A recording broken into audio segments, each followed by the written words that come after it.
Welcome to a new episode of Books and Builds, where I talk about a book while you watch a speed build in The Sims.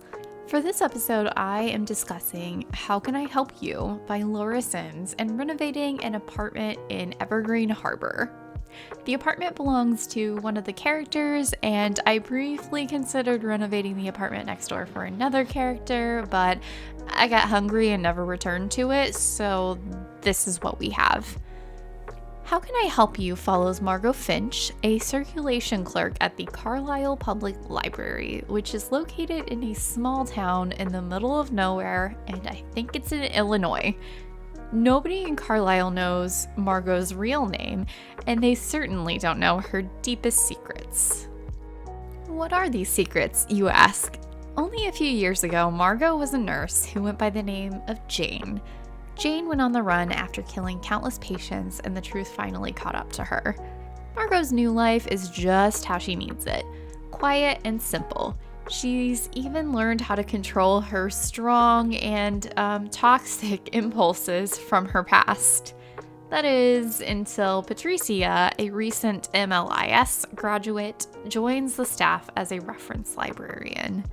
Margot immediately feels threatened and unsettled by her new coworker's presence, but she's not quite sure why. She thinks Patricia knows everything about her past, but that's not what we get from Patricia's perspective. And meanwhile, Patricia notices Margot's odd behavior and thinly veiled lies, but she's just not sure what to think. Meeting Margot and investigating her mysterious past inspires Patricia to take another stab at becoming a novelist after failing to query her previous novel. Now is a good time to talk more about the build and how it ties into the book. As luck would have it, Patricia and Margot live in the same apartment complex.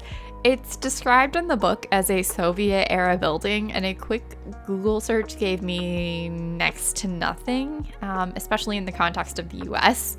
But I built something that seemed to be built sometime in the 1980s and then hastily renovated in the early 2000s, so that's the look I'm going for. The specific apartment I'm building is Margot's.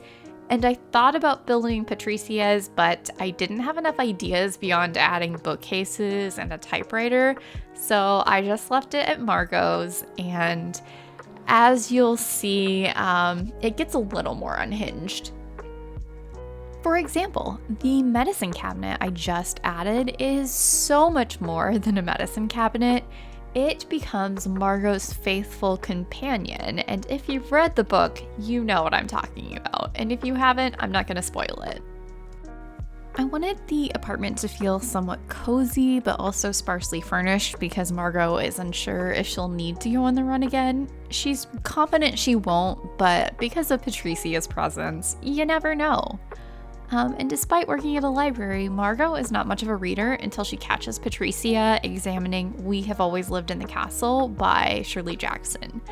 Margot speeds through the book and sees so many parallels to her life that she ultimately wants to see, and she doesn't really consider herself a reader even after reading this book, but she does begin to understand why so many people are interested in reading. Patricia feels compelled to dig deeper into Margot's past when a patron dies in the library's bathroom after having a very loud and very public argument with Margot. She attempts to build Margot's trust while she assesses the truth. Both are suspicious of one another, especially as more of Margot's past comes to light. Sometimes the most unsettling thing about a person is what you don't know. At first, it seems like Patricia has good intentions, but she prevents herself from doing the right thing in favor of telling what she sees as a good story. She researches Margot's past and crafts a story she thinks will be a bestseller instead of telling anyone about her suspicions, despite having so many opportunities.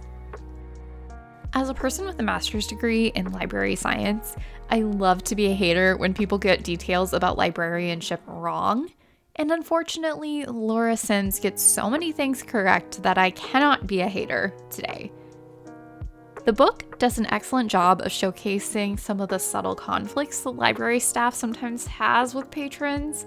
I also feel like the book exposes a conversation librarians often have surrounding whether or not an MLIS should be necessary to perform the duties often assigned to librarians and support staff. And in my opinion, the degree doesn't matter as much as understanding the resources specific to your library and also providing excellent customer service. Margot isn't bad at customer service because she doesn't have an MLIS. She's bad at it because she's fully unhinged and unprofessional.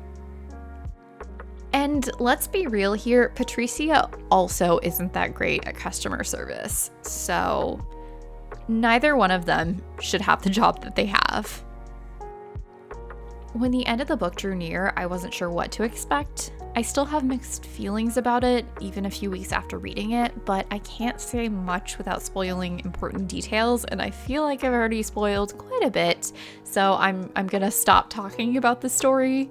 But if you want to read a suspenseful book set in a library, give How Can I Help You a shot. It's short with an intensifying pace, and once you get into the story, you'll have trouble putting it down. The build is also wrapping up. I hope you enjoyed this episode of Books and Builds. Please be sure to like, comment, and subscribe if you're into that sort of thing. Thank you so very much for watching and have an amazing day. Bye.